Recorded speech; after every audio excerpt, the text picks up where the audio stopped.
Buenas noches, queridos hermanos.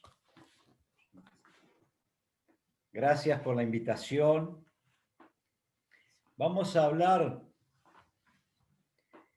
de Josafat.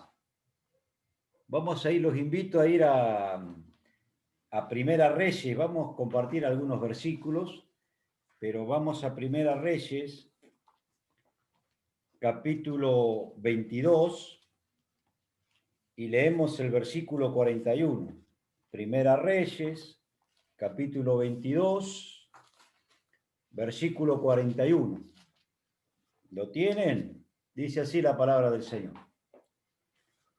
Josafat, hijo de Asa, comenzó a reinar sobre Judá en el 4º año de Acab, rey de Israel. Era Josafat de 35 años cuando comenzó a reinar y reinó 25 años en Jerusalén. El nombre de su madre fue Azuba, hijo de Sili, y anduvo en todo el camino de Asa su padre, sin desviarse de él, haciendo lo recto ante los ojos de Jehová. Con todo eso, los lugares altos no fueron quitados, porque el pueblo sacrificaba aún y quemaba incienso en ellos. Leemos hasta ahí, después compartimos algunos versículos más, queridos hermanos.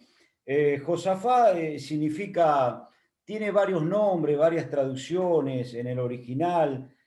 Juzgado por Jehová, Jehová es el que juzga, el Señor gobierna, gobernado por el Señor. Esos son los nombres, la traducción de Josafat. Ahora, lo importante de esto es que nosotros terminamos o comenzamos leyendo el versículo 43, dice, y anduvo en todo el camino de Asa su padre, sin desviarse de él, haciendo lo recto ante los ojos de Jehová o del Señor. Podemos considerar entonces, hermanos, que Josafat fue un hombre fiel. Él anduvo en los caminos de su padre y evidentemente sus padres vivían en el temor de Dios. Por eso le pusieron Josafat, ¿no? Juzgado por Jehová, el Señor el que juzga o el Señor gobierna, gobernado por el Señor. Y si nosotros tomamos eso como que el Señor gobierna o gobernado por el Señor, es una preciosa verdad que tiene que estar en cada uno de nosotros, pero también tendría que ser un excelente propósito en nuestras vidas. Jorge, gobernado por Dios. ¡Oh! ¿Qué hombre sería Jorge? Por favor, ¿o no? Sería una preciosa verdad que tendría que estar en mi vida y un excelente propósito que yo podría cumplir si eso fuera o ese propósito de Dios estuviera en mi vida, gobernado por Dios. No siempre el Señor de todo, de lo absoluto que nosotros conocemos, o de las cosas que nosotros podemos conocer, o el Señor de nuestras vidas y de nuestras circunstancias es el Señor, ¿o no? Muchas veces no es el Señor de mi vida, muchas veces no es el Señor de mi circunstancia, aunque Él es el Señor absoluto y total. Nos tendría que recordar el nombre de Josafat, que el Señor es el que tiene que gobernar mi vida. Por eso la Biblia, si yo lo llevo y le digo, a ver, y recuerden ustedes, ¿qué dice Efesios capítulo 5, versículo 18? Dice, ser llenos del Espíritu. Ser llenados por el Espíritu. ¿No? Así dice Efesios capítulo 5, versículo 18. Y si el ser llenados por el Espíritu y andar en el Espíritu no significa otra cosa que ser gobernado por Dios, ser conducido por Dios, ser dirigido por Dios. Cuando uno es lleno del Espíritu Santo, tiene una vida que honra a Dios y que es de bendición para otros. Cuando vuelvo a reiterarles, queridos hermanos, Cuando uno es llenado por el Espíritu Santo, es conducido por el Espíritu Santo, honro a Dios en todo, lo honro. Y soy de bendición para todos. Para todos los que me rodean soy de bendición. Qué importante ser gobernado por el Señor y que el Señor gobierne mi vida a través del Espíritu Santo. A veces tenemos, o tengo yo, me voy a poner yo como ejemplo, tengo montes espirituales, subo a la cima de los montes espirituales y allá está Jorge, allá arriba, respirando una atmósfera de ¿qué? De santidad y de temor de Dios, ¿no? Yo me pongo yo como ejemplo, allá estoy yo, allá con el temor de Dios y con la santidad de Dios y tratando de honrar a Dios con mi vida. Y a veces hay momentos en que nos hundimos en el cieno. Oh, ahí está Jorge hundido, ahí está Jorge con falta de fe, allí está Jorge con un sentimiento de apatía hacia las cosas espirituales, allí está Jorge con un corazón enfriado y una mente perturbada, influenciado por todo lo que sucede en esta época. Y entonces el Jorge se vuelve un teórico que puede saber algunas cosas de la Biblia y que puede responder algunas cosas de la Biblia, pero sin testimonio. Y porque allí está Jorge hundido y cabizbajo. Lo importante, hermanos queridos, es que yo quiero que vayamos a Segunda Crónicas. A ver, estábamos en Reyes, Primera Crónica, Segunda Crónica, capítulo 17.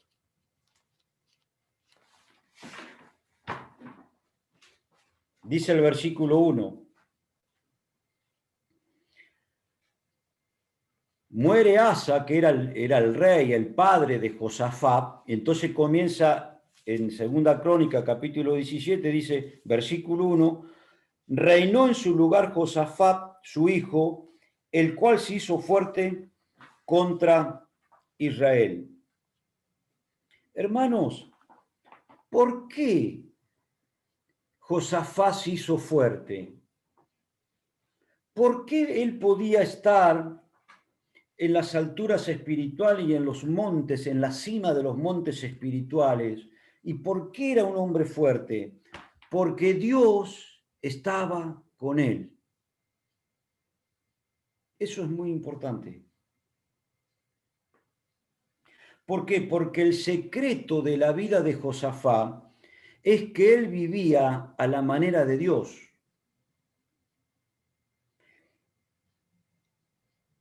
Fíjense, si siguen leyendo Segunda Crónica, capítulo 17, versículo 3, dice, y Jehová estuvo con Josafat, porque anduvo en los primeros caminos de David su padre, y no buscó a los Baales, sino que buscó al Dios de su padre, y anduvo en sus mandamientos, y no según las obras de Israel. ¿Qué dice entonces la palabra de Dios a favor de Josafat? La presencia de Dios en su vida. Otro concepto que él tenía, que dice, cuando leemos el versículo 3, y Jehová estuvo con Josafat porque anduvo en los primeros caminos de David, su padre. Es decir, que él buscó los ejemplos que le daba un hombre de Dios, que era o que había sido David. David no era su padre. Él venía de la genealogía de los reyes, era un sucesor del reino de David. Entonces se le decía, ellos en esos tiempos decían que era el padre. El padre era Asa. Pero él primero se fijó en el ejemplo que le dejó Asa, su padre, y en el ejemplo que le dejó David. Pero miren, tengan presente esto, cuando nosotros leemos el versículo 3 dice, y Jehová estuvo con Josafat porque anduvo en los primeros caminos de David su padre. Ah, es interesante, hermanos, esto. Porque David fue un hombre o un muchacho que hizo las cosas bien, pero también se equivocó tremendamente. ¿O no? El pecado en la vida de David destruyó toda su familia. Sería interesante un día estudiar bien la historia de David. La destruyó toda su familia, ¿eh? Y cometió homicidio. Por eso la palabra de Dios dice que este hombre, conforme al corazón de Dios, que era David, la Biblia dice, anduvo en los primeros caminos de David su padre. En los primeros caminos cuando David sabía hacer las cosas bien. Por supuesto que no hubo un rey mayor y más grande que David para el pueblo de Israel, pero que se equivocó, se equivocó. Cuando él se relajaba espiritualmente, David caía y caía en tremendos pecados. Es interesante cómo Dios no tapa absolutamente nada los errores de sus hombres. No tapa nada él, saca toda la luz. Pero lo bueno, hermano, es que entonces que la Biblia destaca 4 cosas, ¿no? La presencia de Dios en la vida de Josafat, seguir los ejemplos de hombres espirituales. 3, cuando leemos el versículo 4 dice, sino que buscó al Dios de su padre y anduvo en sus mandamientos y no según las obras de Israel. Anduvo en los caminos del Señor y no anduvo en las obras de Israel. ¿Por qué? Porque Israel era un pueblo idólatra. Idólatra total. ¿Y por qué entonces Dios estaba con él? Porque hizo todo esto, queridos hermanos. Y Dios lo prosperó y Dios lo ayudó. Ojo, que también Josafat a lo último hace alianza con unos reyes de Israel. Siempre hay cosas, pero siempre hay cosas en los hombres de Dios. Pero queridos hermanos, qué bueno. Y cuando nosotros vamos y leemos las escrituras, hemos cantado el himno que pidió Pepe y Mare, ¿no? Ama la Biblia, que cantaron otros hermanos y alguna hermana también, ¿no? Ama la Biblia, lee la Biblia. Y cuando amamos la Biblia y buscamos la Biblia y leemos la Biblia, vemos que el Señor estuvo siempre con muchos hombres y los prosperó porque eran hombres que amaban a Dios y eran hombres fieles al Señor. Cuando ustedes leen Génesis, no los voy a llevar a Génesis, pero ustedes recuerdan la historia de José. Había que estar en Egipto, ¿eh? Pero dice que Jehová estaba con José. Busquen capítulo 39 de Génesis, dice, y Jehová estaba con José y prosperaba todo lo que hacía José. Había que estar un muchacho de 17, 18, 20 años, había que estar y sobrevivir 13 años en pleno Egipto, en ese imperio. Había que estar, queridos hermanos, José metido con Potifar. Era un oficial del faraón, influenciado por toda la idolatría que tenía Egipto, pero dice que él era el mayordomo porque Jehová estaba con José. La presencia de Dios en la vida de José, querido hermano. Y cuando José fue llevado a la cárcel, el carcelero le dejó todas las cosas en las manos de José porque Jehová estaba con José y lo prosperaba en todo. Yo quiero ser ese hombre. No sé vos, hermano querido, supongo que sí. ¿Está bien? Supongo que sí. Porque si Jehová está con nosotros, si Dios está con nosotros, es que yo tengo la seguridad entonces de que ando en el centro de la voluntad de Dios. Estoy allí. Estoy allí. Entonces, bendito el creyente, bendito el cristiano, bendito el Hijo de Dios, en el cual puede decir, el Señor está conmigo, en todo. en todo. El segundo punto que nosotros hablamos y que dice la Biblia y que habíamos considerado es que él anduvo siguiendo los pasos de hombres fieles. Ahora, si yo lo llevo, vamos a leerlo, vamos a ir a Oseas. A ver, vamos al libro de Oseas. Oseas, vamos a buscarlo un poquito más adelante, capítulo 7. Capítulo 7.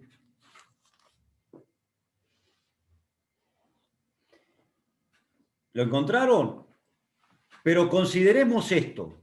A ver, vamos a la memoria de mis hermanos, vamos. Si yo les digo, vamos a Jueces, y leemos la historia de un juez como Sansón, ¿qué pasó en la vida de Sansón? Dice que, cuando ustedes leen Jueces capítulo 16, que está la vida de Sansón, dice que Dios se había apartado de él y que él no se había dado cuenta. Mira vos, ¿no? Un juez como Sansón que juzgó al pueblo de Israel, por muchos años, pero dice que Jehová ya no estaba con él y él no se había dado cuenta. Ahora, cuando el Señor no está en mi vida y en tu vida y nosotros no nos damos cuenta, esa es la ruina total, porque sigo pensando de que Dios está conmigo, que Dios me ayuda, que Dios es esto, que Dios me provee, todo. Pero tengamos presente esto, nos tenemos que dar cuenta. Miren, terminando con esto, entonces están en Oseas capítulo 7, dice el versículo 8. Efraín se ha mezclado con los demás pueblos. Efraín fue torta no volteada. Devoraron extraños sus fuerzas y él no lo supo. Y aún canas le han cubierto y él no lo supo. Mírale la triste historia de Efraín. Se mezcló con los demás pueblos. Hoy, las consecuencias que hay para mi vida y para tu vida cuando un piececito está en las cosas del mundo y el otro piececito está en las cosas del Señor. Y no sé para dónde voy, dónde tira, en la izquierda y la derecha, y me paso para el lado del mundo y vuelco y me vuelvo para las cosas del Señor y allá voy para un lado y para otro y no lo sé. Dice que Efraín fue torta no volteada. Una torta no volteada, las hermanas que cocinan también allí en Alta Italia y que repostera y que hacen una torta no volteada, es una torta que no está bien cocida. O está bien quemada de un lado, pero del otro lado está cruda. Por lo tanto, si no está bien cocida de los dos lados, ese postre o esa torta no salió bien, ¿no? Pero yo sé que las hermanas cocinan y controlan el horno y las cosas maravillosas, lo que me estoy perdiendo estos meses por no poder viajar allá. Pero ya voy a ir. Pero queridos hermanos y hermanas, ¿no es cierto que una torta mal volteada está mal cocinada? No sirve. O está quemada por un lado y está cruda por el otro, por lo tanto no la puedo comer. Es muy, muy difícil de comerla. Por ahí somos generosos y decimos, te salió rico. Pero capaz que el próximo sábado y domingo te sale mejor. Y bueno, y quedamos bien, pero oro. Eso es una torta no volteada, hermano. Ni cocida ni cruda. Y nos habla, cuando nosotros vamos a Apocalipsis a la iglesia de la Odisea, nos habla, dice, por cuanto no eres ni frío ni caliente, eres tibio, te vomitaré de mi boca. Bueno, estamos en esos tiempos. Y la otra metáfora que le está diciendo, dice el versículo 9, devoraron extraños su fuerza. Es decir, que la debilidad llegó a la vida de esa persona. Y es una debilidad espiritual, es un virus mortal para nosotros. Nosotros que ahora que estamos hace meses y meses con este virus que nos ataca por todos lados y que nos enferma por todos lados, la debilidad espiritual es un virus mortal muchas veces para nosotros. Entonces, nos quedamos sin fuerza. Una cosa es cuando yo reconozco que soy débil en el Señor, porque tengo que reconocer que yo soy débil. El Salmo 39:4 dice, sepa yo cuál frágil soy. Yo me tengo que reconocer que soy un hombre débil para que el Señor me fortalezca y me ayude. Por eso el apóstol Pablo podía decir, cuando soy débil, entonces soy fuerte. ¿Por qué? Porque yo dependo de Dios, dependo del Señor. Lo que está hablando Sea es de una debilidad espiritual, una debilidad, un decaimiento espiritual. Porque en mi debilidad, cuando yo reconozco mi debilidad delante del Señor, hay fortaleza. ¿Lo entendemos a esto? O mejor dicho, me trato de explicar. Hay una debilidad espiritual donde me voy cayendo espiritualmente, donde esa debilidad espiritual me saca vitalidad en mi vida espiritual. Entonces, ¿qué soy? Y bueno, pierdo el entusiasmo. Oh, me mandaron el link para conectarme. Oh, otra vez. Bueno, me voy a conectar. Oh, pierdo claro, no tengo fuerzas para servir al Señor, no tengo comunión con los hermanos. Oh, el hermano me mandó un versículo. ¿Dónde estará el versículo que me mandó el hermano para leerlo? Bueno, a la tarde lo leo, a la tarde lo leo. Esa es la debilidad espiritual. Me debo considerar débil para que el Señor me fortalezca. Y cuando soy débil, el Señor me fortalece. Y la otra figura dice, canas te han cubierto. Queridos jóvenes, ustedes que se ríen de nosotros, porque no, les van a cubrir las canas a ustedes también. Pero no, está hablando de otra cosa acá. Está hablando de una vejez prematura. Está hablando de un descenso en la salud espiritual. Che, este parece un viejo. Con perdón de nosotros, que cada vez somos más jóvenes con Pepe, cada vez más jóvenes. Este parece la.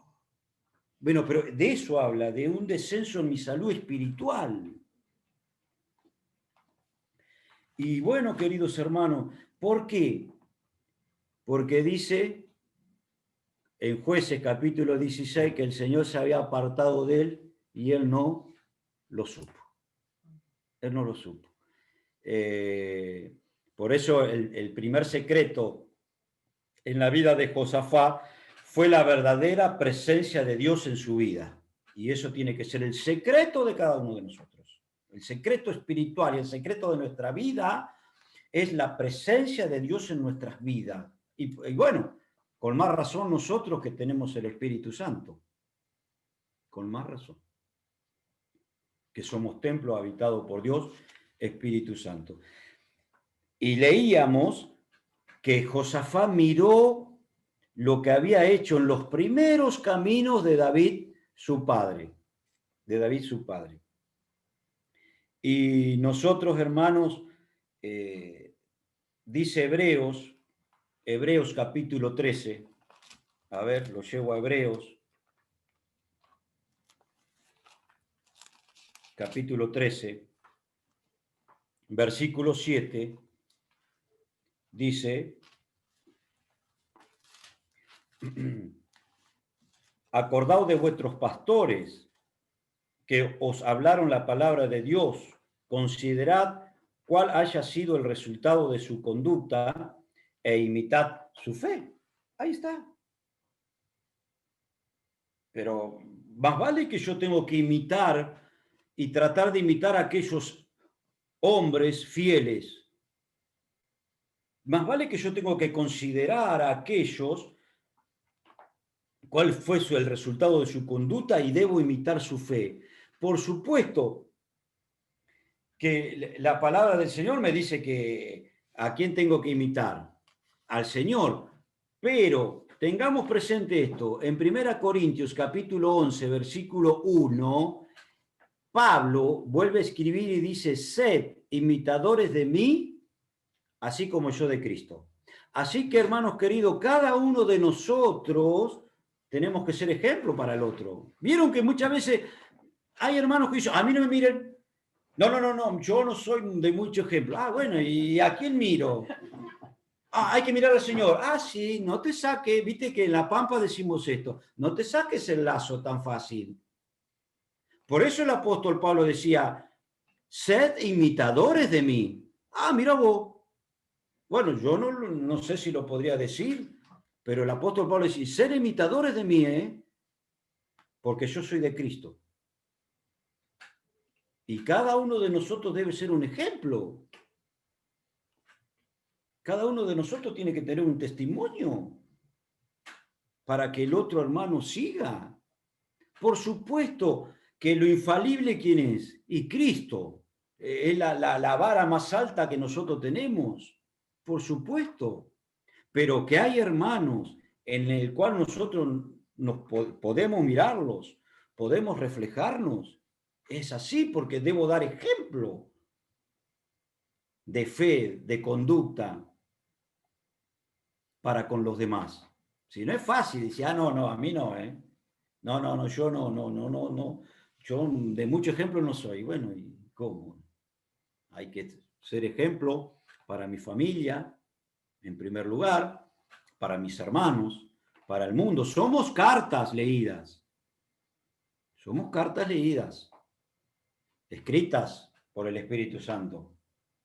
Vieron que ahora no se acostumbra. Antes, al principio, había que llevar carta de recomendación. No sé si Pepe lo habrá usado, pero en algún momento yo tenía que llevar una carta de alguien que decía, este hermano anda bien en las cosas del Señor y está sirviendo al Señor y fue bautizado tal día y había que presentarla y se leía. Yo me acuerdo que se levantaban los hermanos mayores y la leían después de la cena. Bueno, acá va a venir un hermano y se va. Bueno, no, hemos perdido tal vez esa costumbre, pero que somos carta leída, somos carta leída. Acá viene el hermano tal. Este hermano está sirviendo al Señor en tal iglesia, en tal lugar, y tiene un testimonio y tiene este buen testimonio. Entonces, por eso Josafat podía mirar en los primeros caminos de David su padre. Se reflejaba en él. La otra cosa que hizo Josafat es que dejó los ídolos y lo buscó a Dios. Mientras todo Israel se volcaba a los ídolos, Josafat buscaba al Dios vivo y verdadero. Si ustedes leen Jueces capítulo 2, dice que dejaron a Jehová, el Dios de su padre, que los había sacado de Egipto, y se fueron tras dioses. Dioses que de los demás pueblos que adoraban. Y dice que eso provocó a ira al Señor. Eso lo encontramos en Jueces capítulo 2, versículos 2 y 13. Provocaron a ira a Jehová, porque dice que dejaron al Señor y el pueblo de Israel adoró a Baal y a Astarot. Así dicen las escrituras. Mirá vos, mirá cómo como creyente yo puedo provocar a ir al Señor. Por eso la Biblia a mí me dice, y la carta de Juan me dice, hijito mío, apartado de los ídolos, dejar los ídolos, porque el creyente puede caer en ídolos también, ¿o no? Oh, sí que puede caer. Oh, sí. Por eso este hombre abandonó los ídolos y obedeció los mandamientos de Dios. Por eso el Señor estaba con él y lo prosperaba y lo ayudaba. Por eso la Biblia a nosotros nos dice, huid de la idolatría. ¿A quién se lo dice? Y a nosotros. El apóstol Pablo escribe en 1 Corintios, capítulo 10, versículo 14, huid de la idolatría. ¿Por qué? Y porque estamos en tiempos peligrosos, más que nunca, más que nunca. Estamos en tiempos peligrosísimos, donde el creyente puede caer en la idolatría.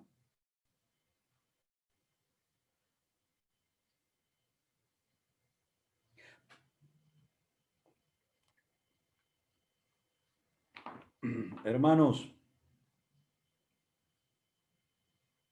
dice el Salmo 63, versículo 1.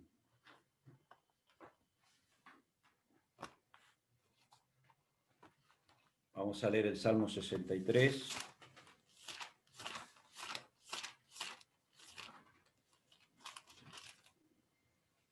Versículo 1 dice, Dios mío eres tú, de madrugada te buscaré. Mi alma tiene sed de ti, mi carne te anhela en tierra seca y árida, donde no hay agua. Qué lindo. Dios es la satisfacción del alma. Cuando yo busco otras cosas, hermanos,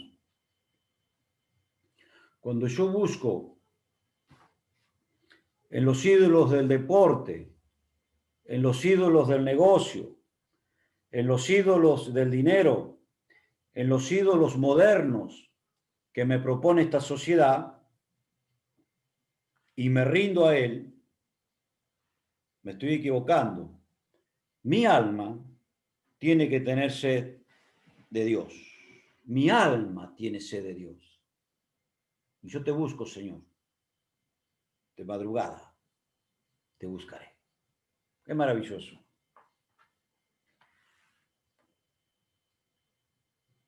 Vamos, termino. Les dejo una frase. Dale a Dios lo que es de Él y Él se encargará del resto, de todo. Y Él se encargará de todo. Y recuerden esto, que la bendición de Dios es la que enriquece. Busquemos al Señor como hizo Josafat. Se equivocó, ¿eh? Se equivocó. Entró en alianza con otros reyes también, al final, sin dejar meter los ídolos de Israel. Pero la presencia de Dios era una realidad en su vida. Buscó seguir por los caminos de Dios, de David su padre. Huyó de la idolatría y lo buscó a él, al Señor. ¿Saben cómo deberíamos ser recordados cada uno de nosotros? Tal vez con algunas palabras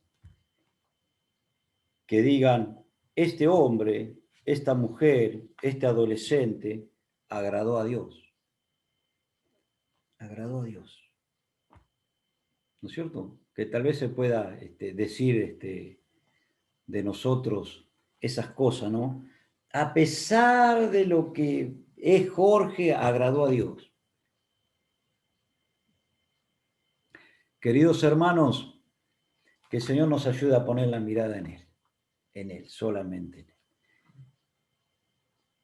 Que el Señor bendiga su palabra. Y también decimos que si hay alguien entre nosotros que tal vez esté escuchando y que no ha tomado una decisión por Cristo, que pueda tomar esa decisión. Si hay alguien que todavía no dejó sus ídolos, que se vuelva al Dios vivo y verdadero.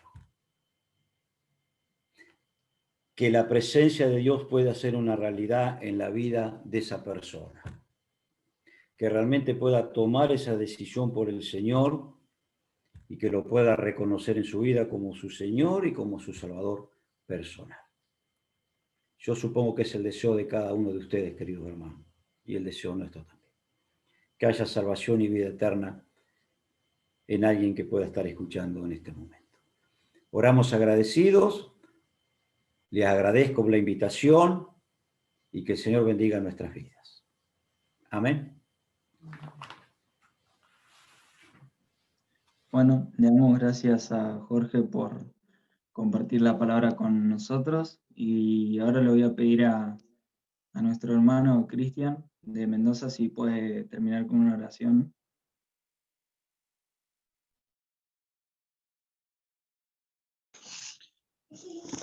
Buenas noches, hermanos. Oremos. Amado Dios y bendito Padre, estás en los cielos. Te damos las gracias, Señor, por tu palabra tan clara, Señor, tan profunda, Señor, en nuestro corazón, que nos invita, Padre, a tener presente estas cosas, Señor, en nuestras vidas. Saber, Señor, de que tenemos que afirmar nuestros caminos, Señor. Gracias te damos, Señor, por tu bendición en este día. Gracias por tu palabra, gracias por nuestro hermano, Señor, que nos compartió. Y pedimos ahora tu bendición en lo que resta. Te damos las gracias y lo hacemos en el nombre del Señor Jesús. Amén. Bueno, ahora sí quedan en libertad para abrir los micrófonos y saludarse. Misa, ¿me escuchás? Sí, sí. Podemos cantar un himno antes de saludarnos, el 144. Dice Dale. así: avívanos, Señor, sintamos el poder del Santo Espíritu de Dios en todo nuestro ser. Después quedamos en libertad, no, para saludarnos. Avívanos, Señor, sintamos el poder del Santo Espíritu de Dios en todo nuestro ser.